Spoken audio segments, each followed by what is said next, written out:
Paghanap sa tunay na kayamanan. Aral ng isang pulubi. Noong unang panahon, makikita na palaging nakaupo sa lilim ng isang puno si Siddhartha Gautama, ang Buddha, na nagtuturo at lumulutas ng mga problema ng mga taong lumalapit sa kanya. May isang pulubi na palaging nasasaksihan ang tagpong yon. At napapansin niya na lahat ng malulungkot na taong pumupunta sa Buddha ay umaalis ng masasaya at panatag. Isang araw, naglakas loob ang pulubi na lumapit sa Buddha at tinanong niya na, bakit may mga mayayaman na tao at mayroon ding mga mahihirap? Nagtataka siya na bakit siya naging mahirap at hindi siya nabigyan ng kaginhawahan ng Diyos.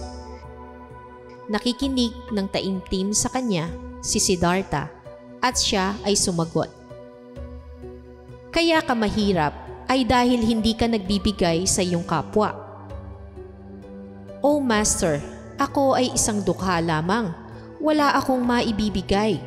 Nabubuhay lang ako sa mga ibinibigay sa aking limos ng ibang tao.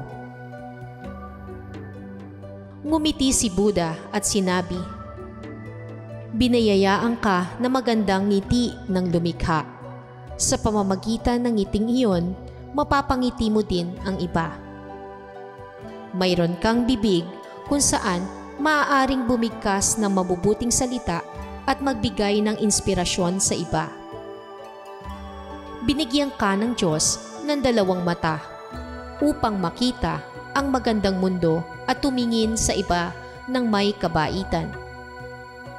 Mayroon kang mga kamay na makakatulong sa iba. Ang sinumang may apat na bagay na ito ay hindi kailanman magiging tunay na dukha. Ang kawalan mo ng pag-unawa ang nagdudulot ng ilusyon ng kahirapan. Alisin ang ilusyon na ito sa iyong isipan at ang kahirapan ay mawawala sa iyong buhay. Sa pagkakarinig sa mga nasabi ng Buddha, lumiwanag ang mukha ng pulubi at nagpasya siyang sundin ang mga turo nito sa kanyang buhay.